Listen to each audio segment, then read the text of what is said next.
ایک چھوٹے گاؤں کا بڑا خواب۔ ایک چھوٹے سے گاؤں میں جہاں لوگ زمین سے جڑے تھے اور زندگی سادہ تھی، وہاں ایک لڑکا رہتا تھا جس کا نام سلیم تھا۔ سلیم کے والد ایک کسان تھے اور ان کی زندگی کھیتوں میں محنت کرتے ہوئے گزر رہی تھی۔ سلیم کی بھی زندگی ویسی ہی تھی، لیکن اس کے دل میں کچھ اور ہی خواب پنپ رہے تھے۔ سلیم کو پڑھنے کا بے حد شوق تھا۔ گاؤں کے چھوٹے سے اسکول میں جب وہ پڑھائی کرتا تو اس کی آنکھوں میں ایک عجیب سی چمک آ جاتی۔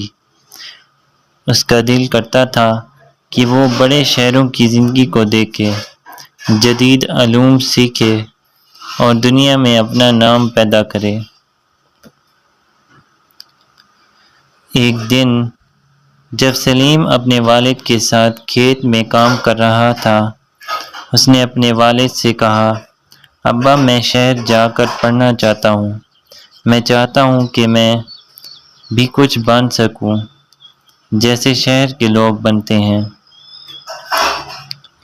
سلیم کے والد نے مسکراتے ہوئے کہا، بیٹا ہمارے پاس اتنی رقم نہیں ہے کہ ہم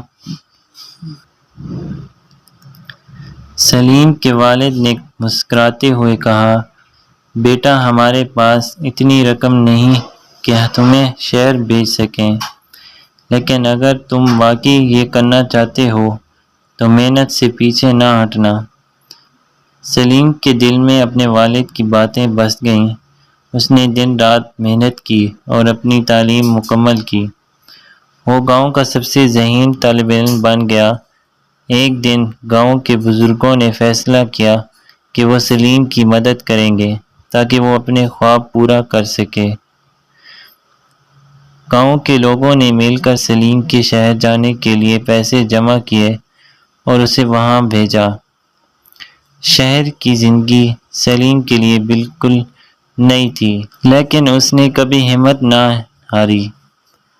اس نے دن رات محنت کی، کتابوں میں ڈوب گیا اور نئی علوم سیکھے۔ کچھ سال بعد سلیم اپنے گاؤں واپس آیا۔ اب وہ ایک کامیاب انجینئر تھا جس کا نام پورے ملک میں جانا جاتا تھا۔ گاؤں کے لوگ اس کی واپسی پر خوشی سے نہال ہو گئے۔